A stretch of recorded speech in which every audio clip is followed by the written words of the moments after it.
Good morning students. आज हम John Dewey का शिक्षा दर्शन में डीवी के अनुसार शिक्षा का उद्देश्य पढ़ेंगे।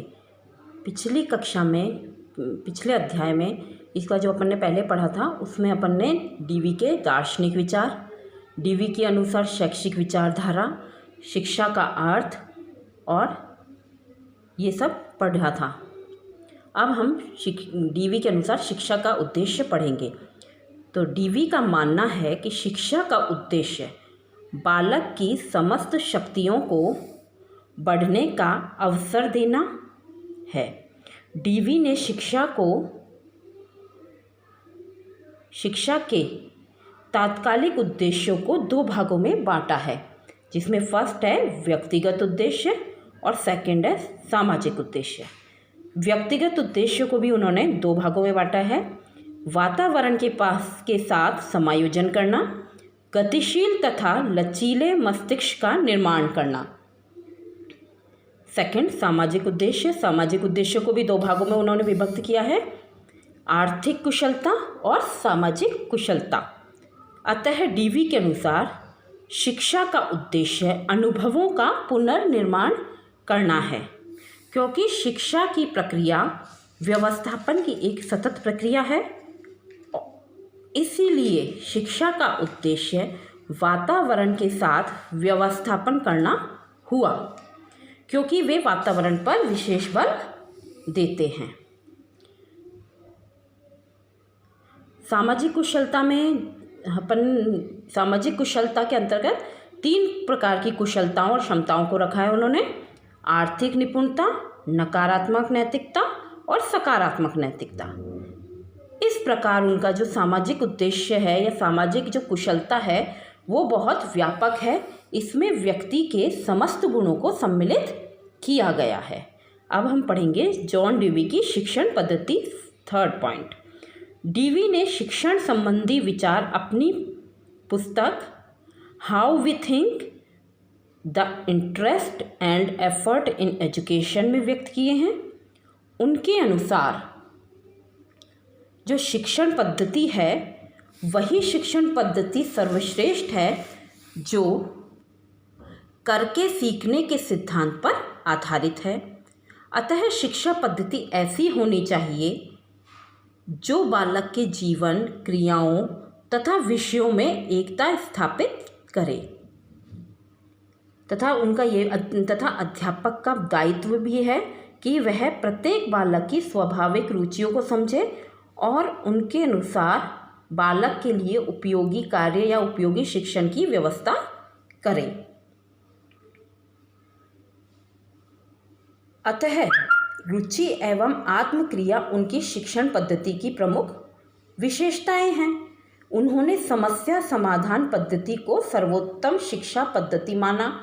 यही पद्धति आगे चलकर योजना पद्धति के नाम से या योजना विधि के नाम से प्रचलित हुई। योजना पद्धति से बालकों में आत्मविश्वास, स्फूर्ति, आत्मनिर्भरता तथा मौलिकता का विकास होता है, क्योंकि इसमें बच्चे को स्वयं कार्य करना होता है।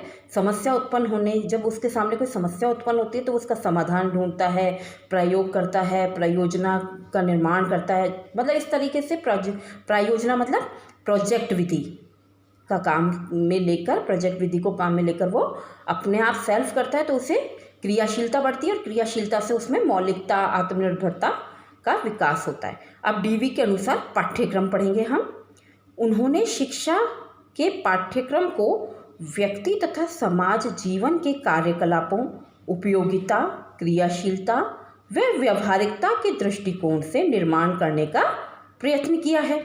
उनके जो पाठ्यक्रम का जो उन्होंने पाठ्यक्रम बताया है उसके कुछ निर्माण के सिद्धांत बताए हैं, जिसमें फर्स्ट है शैक्षिक अनुभवों एवं सामाजिक समस्या का सिद्धांत।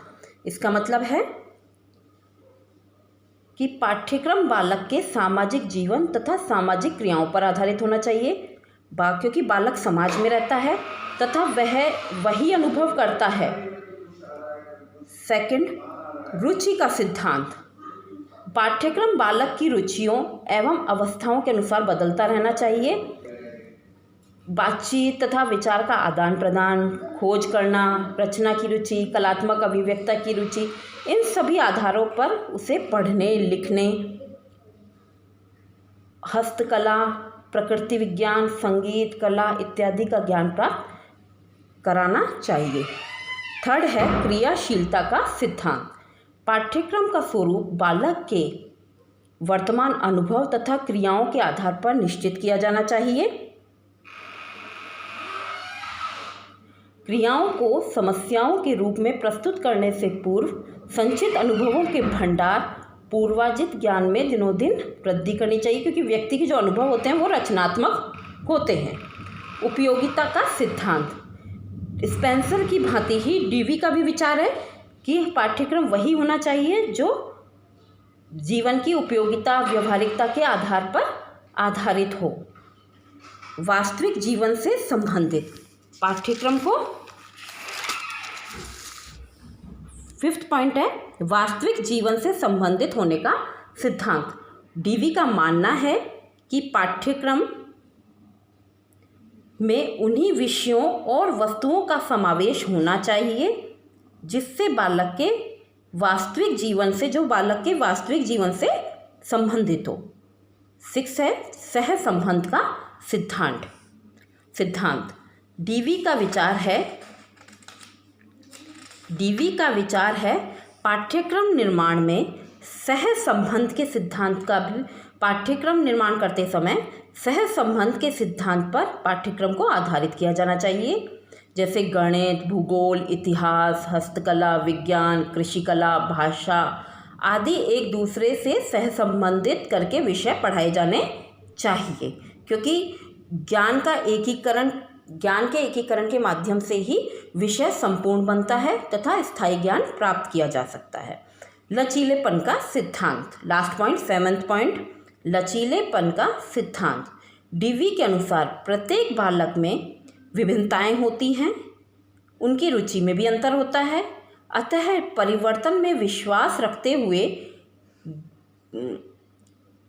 पाठ्यक्रम को इस प्रकार निर्धारित करना चाहिए कि वो देश, काल, समय, परिस्थितियों के अनुसार उसमें परिवर्तन करने की गुंजाइश हो।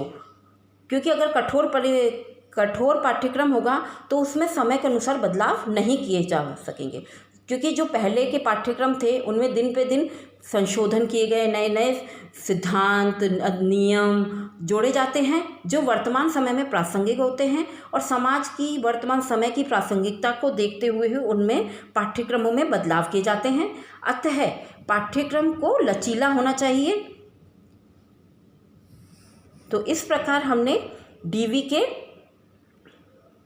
के अनुसार शिक्षण पद्धति, शिक्षण के उद्देश्य और पाठ्यक्रम के सिद्धांतों के बारे में पढ़ा। धन्यवाद।